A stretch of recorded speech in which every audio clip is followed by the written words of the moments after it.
Which telcos get canned in the Consumer Watchdog's latest NBN report card? And why has Village Roadshow declared war on pirate subtitles?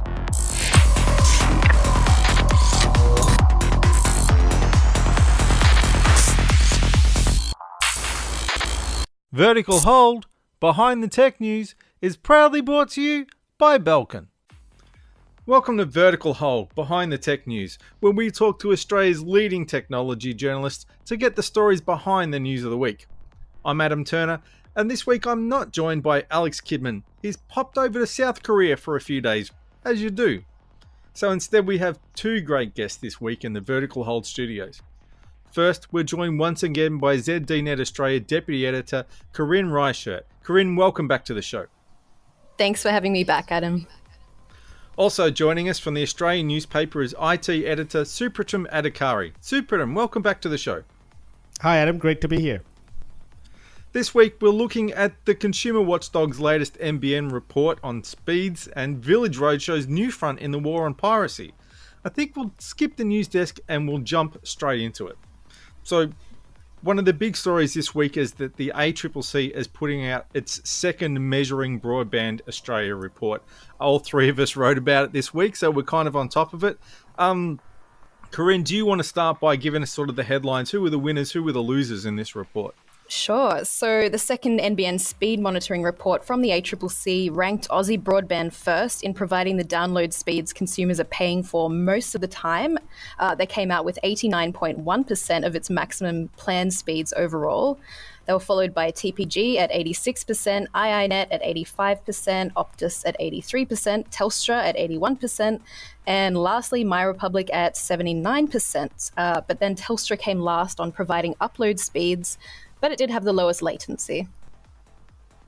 So that's not really great news for MyRepublic because they got stung recently, didn't they, for misleading customers? Yes, so they got fined $25,000 last week over their 50 and 100 plans because they apparently didn't make clear in the fine print that customers probably wouldn't hit those speeds in peak or possibly even normal hours. So it's not been a great month for them.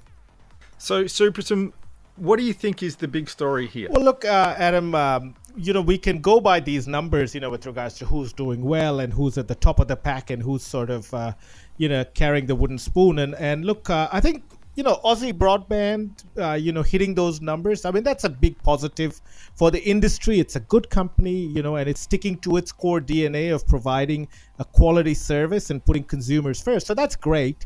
But I think the bigger story here is to see that, the sample size on which these things are based are not very big. It's just 800,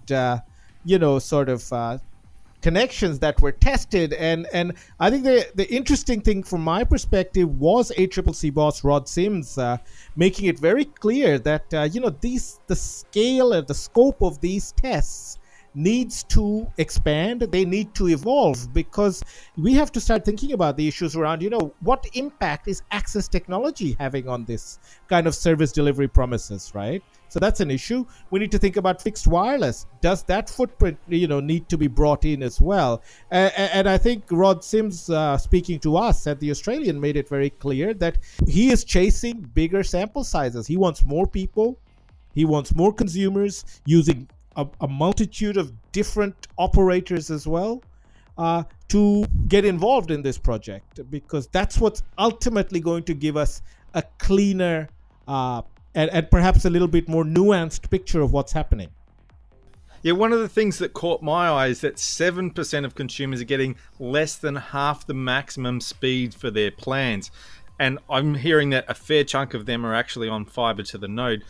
Corinne, is this any surprise here, or are we surprised that it's not higher? Look, 7% isn't too bad, but the ACCC definitely did focus on that, and so did ACAN in their response to it. They're really concerned about these customers who are paying for, 25, 50 and getting not even half that at most times. So they definitely need to do something about that, figure out why it's happening, what technologies it's happening across. As Supratim said, they really need to break this down via access technology. And I mean, the ACCC has said a couple of months ago, they said then they would need another $6 million in government funding to expand the speed monitoring program to fixed wireless services. because they need to get, a couple more thousand white boxes and the managed services to, the help desks, data validation, test server equipment, preparing the reports. So I think they really do need more government funding in order to break this down a lot more for us and have more volunteers on the program. And when you're looking at the bigger numbers, it's a third of people are getting less than 90% of their promised speeds. Now, while ACAN and the ACCC were quick to jump up and down on that as well, from the other side, we had the Communications Alliance that represents the telcos come out. Now, Supertim, they were talking about perhaps they should be talking about advertised speeds instead of actual speeds. Yeah, look, I mean, there's no doubt that the industry itself is trying to lift its game, right? And when it comes to, the semantics of what's advertised and what's capable, there at the heart of the issue is the capability of this national broadband network. And 7% it's an improvement. I think by and large, you can look at those numbers and you think, it's a lot better than where things were not that long ago. But if you extrapolated that data to the overall NBN Co footprint, 7% of 3 million connections is still a lot of homes. And, when you've pumped $50 billion into this project, that is not what we should be looking for, So, the telcos don't come out of this great either, because at the end of the day, they've lifted their game, but there's still a huge way. They've got, they're coming off a very low base. But there are some core issues around NBN Co, which I think are now coming to a head as we get closer to that new corporate plan release as well. The project, we're entering the end game as far as the NBN is concerned as a construct, and I think a lot of the things that we were worried about, right? Does the business model work? Can it maintain the kind of wholesale pricing that it wants to? Does any of that work while giving people a consistent service, a quality service? I think the evidence is starting to show that it can't, because, a lot of the current the speed testing was done under the focus on 50 discount regime by NBN Co, right? We don't know what's going to happen once that discount is taken off the table come October. So I think that'll be an interesting point as well. Do the telcos go back to the old ways, or can they maintain some sort of consistency? But is it that focus on 50 in some ways that's highlighting the problems with the infrastructure? Because as soon as you try and put more people on 50, it stands out that they can't get 50. Whereas when they're on 25, maybe you didn't notice. And the NBN's only committed really to fixing plans that won't get to 25. So as they try and push up the numbers and make more money out of it, it's sort of showing up the shortcomings. Absolutely. And that's why it's so difficult for NBN Co management. They're in a position where they really can't, obfuscate or fudge the numbers or push the can down the road, because it's almost game over. It's almost game over on the NBN, and because as you mentioned, every deficiency that can be highlighted is now coming to the forefront, because there's a certain economic model that NBN Co has to traverse, and I think certain things are incompatible here, and that's becoming much more evident. One of the things that the Communications Alliance, like I said before, said that actually made me feel sorry for the telcos, which is a phrase I may never have used before and may never use again, is the fact that they're being compared. They're saying, all right, you're offering 80% and the plan says you should offer 100, but the telcos aren't allowed to advertise it as 100, and that's what got my Republic in trouble. They have to advertise the real world expected speeds, and if you compare what these test results return against what the telcos actually say in their advertising of the real world speeds, it's almost identical. It's like 99%. So they are delivering on their realistic promises, and it seems a bit unfair that they're being judged by two different standards. One of the places where that shows up is in that peak hour congestion. Corinne, how much of an impact did that peak hour congestion have on the overall speeds? The extreme peak hour, the very peak hour, very busy the time. Peakest of Telstra, the peak. Yeah. Telstra did a lot better in that side, and I think it shows that they're doing what they can to comply with the ACCC's speed guidance, which was issued almost a year ago, which of course specifies that they should advertise on the speeds, during various periods of the day, like extreme peak. So I think that they are complying with this, or they're trying to anyway.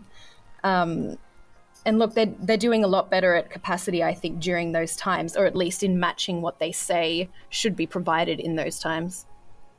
I was interested that the average drop in congestion, or the average congestion impact, was between about 1% and 6%, which doesn't sound like a lot, but of course that's the average, which means some people copped a lot more. But they don't break it down via access technologies, and also they don't break it down via neighborhoods. So you don't know which telcos are skimping on the bandwidth that they've purchased in your area, sort of for your exchange. Now, Supratim, we've talked about CVC for a long time, which is basically a fancy word for the bandwidth that the retailers buy from the NBN to share with their customers. What impact has the changes on CVC pricing had here? Well, I mean, look, the discount to CVC was essentially, as you mentioned earlier, put in to encourage telcos to push people onto the faster plans. Now, the big issue is, even with the discount that's put in, the overall price is the wholesale price is really very, very high compared to other parts of the world. And from a telco perspective, margins on fixed line are, they're almost nothing. They're minuscule, right? So the bigger question here is not about, whether can the NBN keep cutting CVC and keep sort of recalibrating and tweaking the numbers to see it across the line. I think there's a real need to fundamentally look at whether the current pricing model is in any way sustainable. I mean, it's clearly sustainable if you want to keep things the way they are. But, I mean, should CVC be taken completely off the table, which is something the telcos have pushed for, quite consistently? That's a question that needs to be looked into now, because, as I said, if you want to maintain a certain level of pricing while trying to create the kind of service quality and that you want to deliver to end users, clearly the two things are not gelling. And I can't see how it could keep happening. I can't really see these two things ever being completely reconciled unless NBN completely changes its pricing model completely. But no one really has the political appetite for that, do we? Because it is becoming a political issue at that point, isn't it? Well, I think, there's certain question to be asked now as we head towards the next corporate plan. What's really important between, say, where we are now compared to 12 months ago is now we're really getting to that pointy end of the investment cycle when it comes to the telecoms industry, right? Which is one of the reasons why S&P has, in a very rather rare foray, came out with some of its assessments not that long ago, right? It's because, the mobile investment cycle is about to kick off. All of the major operators in this country need to really work out the numbers, right? Because we've got a spectrum auction coming in October. This work needs to be done now. So I think there's a question here that the next the upcoming NBN corporate plan, should this be really where NBN and the government kind of, get real about what's happening to this project, and what the long-term future of this project is. It's not just about the write-down, right? Or the dollar figures around the write-down. It's now really starting to be, I think it's really high time that we did get some honesty on that front. That instead of pushing the can down the road, that we've missed our rollout target this year, but don't worry, we'll make it up over the next 6 to 8 to 12 months. Maybe it's time that we got real about it and say, we need to fundamentally rethink this project. When's that corporate plan due? It's due, from my understanding, on August 29th.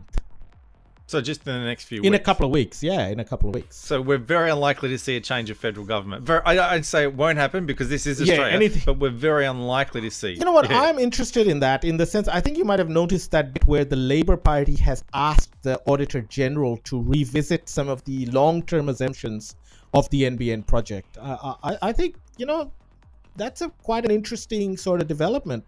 Perhaps that's a sign that a potential Labour government may be willing to bite the bullet and, because and sort of bring things to this, sort of complete the circle on their own idea.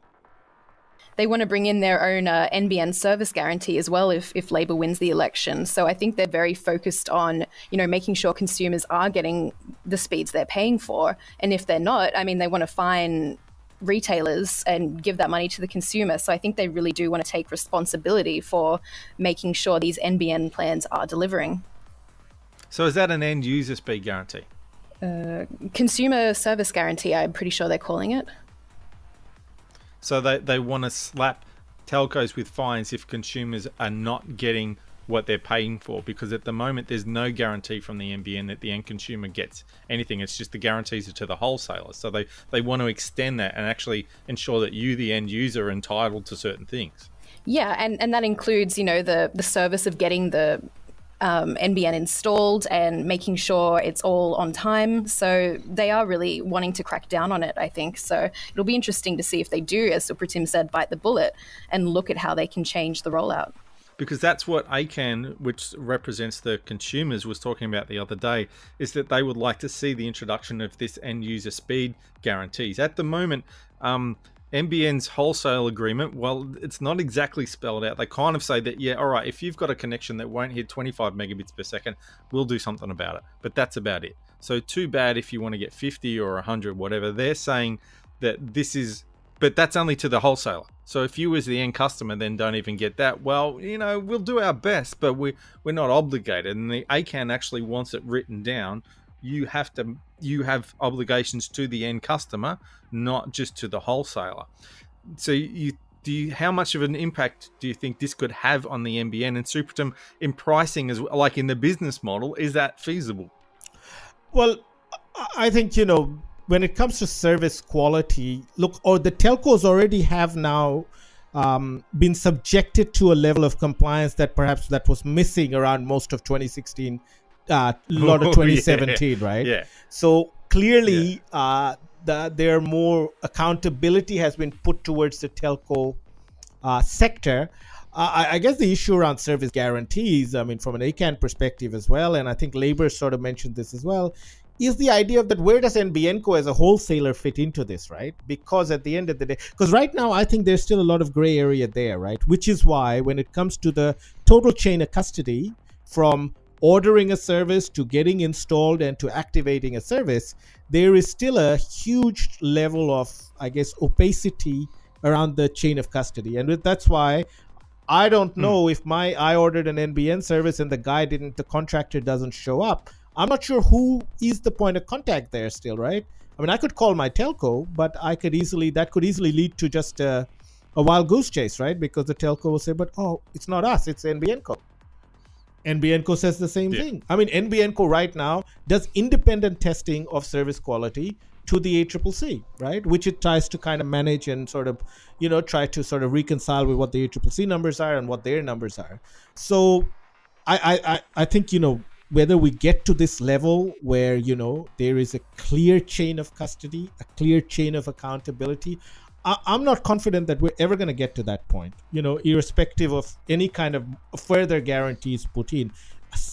Unfortunately, this is the nature of, how these things operate in Australia. You're always going to have people who are going to fall foul of this and going to end up with a very bad experience.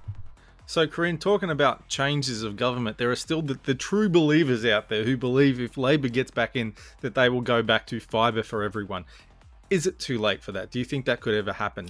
It's too late to do it now. I mean, even NBN is saying that the overall end game of the NBN is to have fibre to every home, but that's, 10, 15 years in the future. It's definitely too late for Labor to suddenly turn around and say, no, we're going to do fibre everywhere now.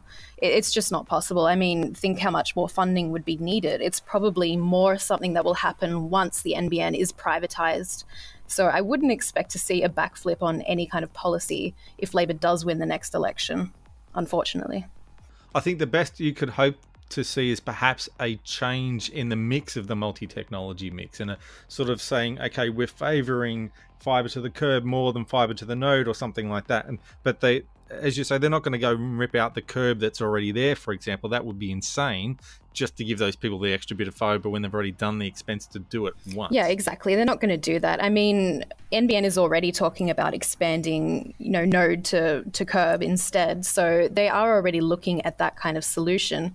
And I mean, Labor has said before they want, less satellite connections, even though they're the ones who first discussed putting those satellites up there, and moving those into fixed wireless areas. But then, of course, there are all the concerns about fixed wireless congestion. So it will be interesting to see what they come up with to balance that multi-technology mix, because there's going to be congestion no matter what unless they pour a lot more funding into it. It sounds like they're treating sometimes satellite as the too hard basket as well. You're hearing of people who are disturbingly close to city centres yet still getting put on satellite because it's just easier. Well, look, one of the things with the multi-technology mix and, this, the idea was to be flexible around which access technology you want to put customers or end users on. But I think the issue has what's culminated is really rather than looking at end user outcome from a service perspective, I think the mixing and matching of access technology has had to do more with the expediting the rollout, right? And that's where you run into problems. I mean, it's great to be able to put people on, whether you put people on satellite, on fixed wireless. I mean, what do we want these decisions to be based at? It really should be about, which gives people the best outcome with regards to what they want, how they want to use a service, what kind of service they want. But instead, what's happened is we moved into an area, there's quite a lot of difficulty trying to, maybe the copper's not fit for purpose. Maybe, there's, the fixed wireless infrastructure is, the mobile towers aren't properly, aren't there or aren't properly synchronized for the kind of service you want. And then what do you do, right? So, I think the access technology has really been more about expediting rollout because you want to hit those targets, and maybe the service quality has been, perhaps suffered a little bit because of that. And again, NBN Co can't continue to keep doing that, right? Because there's nowhere to hide anymore. So you were saying earlier that the ACCC's numbers are based for this recent report are based on a relatively small number of homes that they've tested. Now, Corinne, you wrote earlier this week about Ookla, who do the speed tests, and they were doing tests in Australia based on millions of connections. What kind of results did they see compared to the ACCC's results? So according to the Ookla report, Telstra is the fastest fixed-line telco, which is very different to the ACCC's report, with Telstra's home broadband apparently topping out at 73 megabits per second download speeds. It was followed by TPG and then Optus, iiNet and iPrimus. And look, their fixed-line report involved 15.8 million tests across 9.7 million users. 3.4 million of which were Telstra customers, 1.8 million on Optus, over 1 million on each, except 500,000 on iPrimus because it probably doesn't have a million customers. So it's interesting because, it's not just taking NBN connections either. This is all of Telstra's fixed line customers, and that would include ADSL. So, and they would have a lot more customers than everyone else, but with so many more tests, it does beg the question, is it more accurate with, such a huge sample size? It's a lot bigger than the ACCC's, 700 or so white boxes. So, it's such a difference in results to come out in the same week too. Yeah, and Telstra were very quick to draw it to our attention. Cheerio to our friends at Telstra who made sure that I saw that report. I don't think you should be surprised by that report, though, in any way, right? So why do you think that it's different? Well, I don't think you should be surprised by the Ookla speed test because, as Corinne mentioned, it didn't specifically look at the NBN. Given the infrastructure that Telstra has at its disposal and its market reach, it would be very surprising if Telstra didn't hit those kind of targets, right? Because it charges an incredible premium for its products, and if it didn't top out the Ookla speed test, there would be far deeper worries for the company than there already are. So in some ways it's not surprising that Telstra is getting the kind of numbers that it did in that speed test. But having said that, I don't think, in isolation, any of these reports really mean anything, because I think consumer behavior is now changing to such an extent. I think it's not that we're not that far off from, the whole fixed versus mobile, this bifurcation to actually not mean anything anymore to the consumers. I personally don't even think about it, what's fixed and what's mobile. I just want very high data caps and be able to have seamless integrate, that seamless transition from a fixed environment and a Wi-Fi environment to when I'm out and about on my mobile. And, that's kind of what all the telcos are chasing.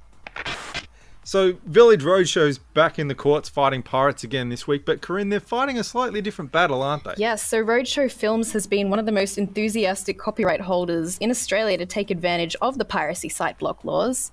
And together with Foxtel, they've had more than 200 torrenting and streaming sites blocked, as well as most recently the smart TV boxes that use apps to access what they say is purely illegal content. But this time, Roadshow is going after 150 domains that provide subtitle files.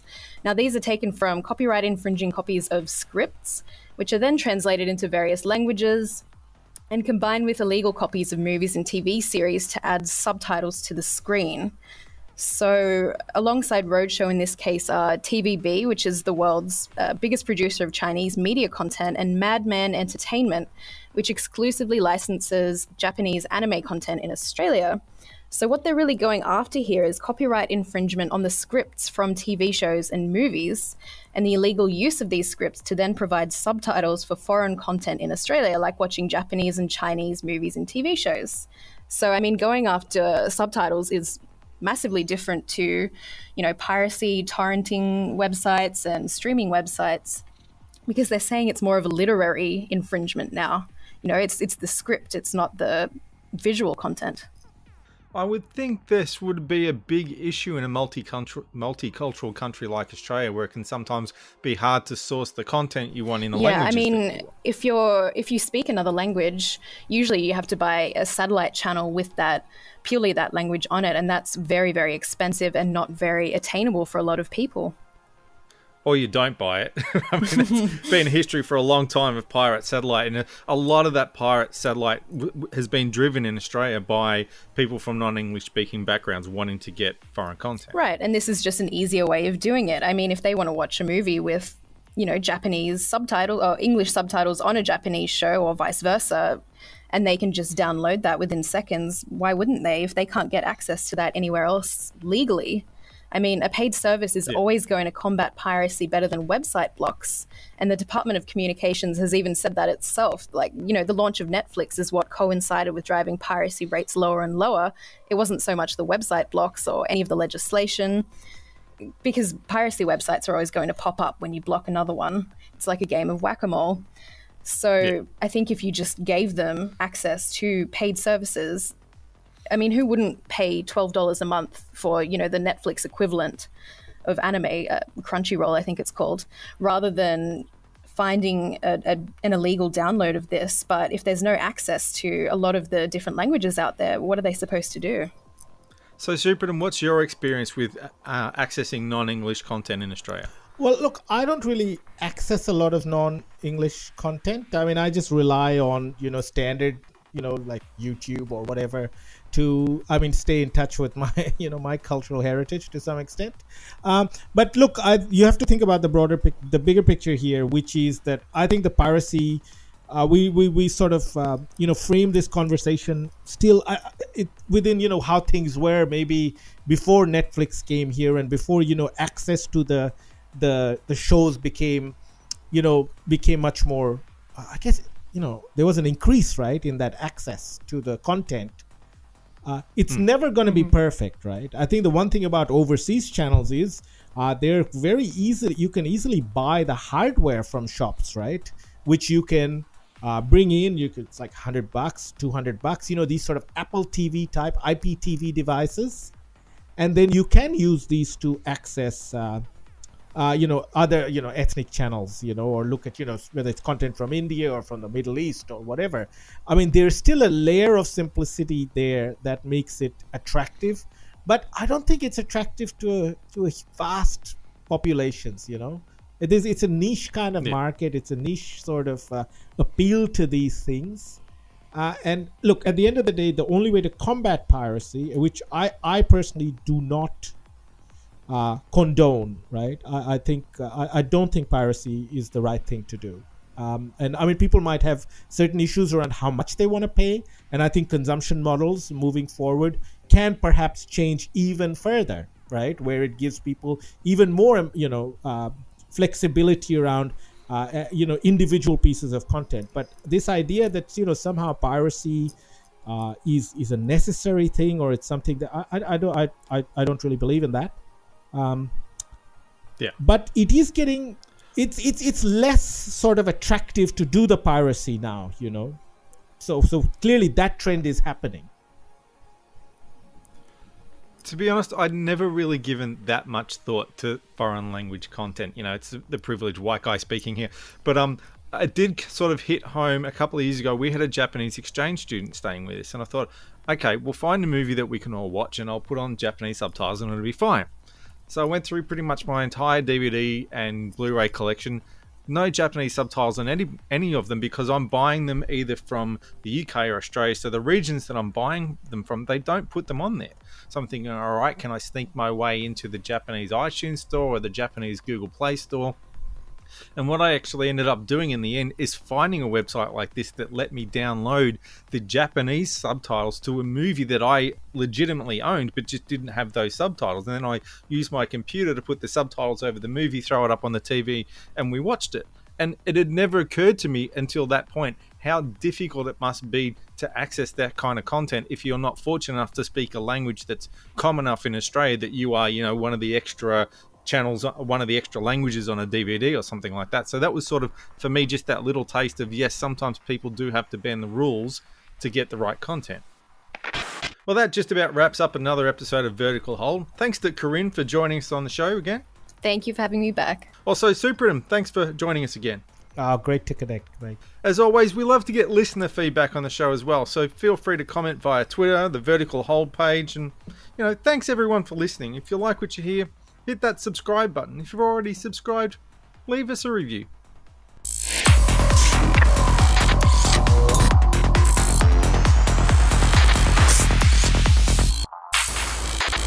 Vertical Hold, Behind the Tech News, is proudly brought to you by Belkin. Sorry, let me do that again. Yep. Sorry, I said Foxtel because, Foxtel. Oh, yeah. I know, I didn't even notice, because I have both Roadshow and Foxtel I was written wondering down. what was going on there.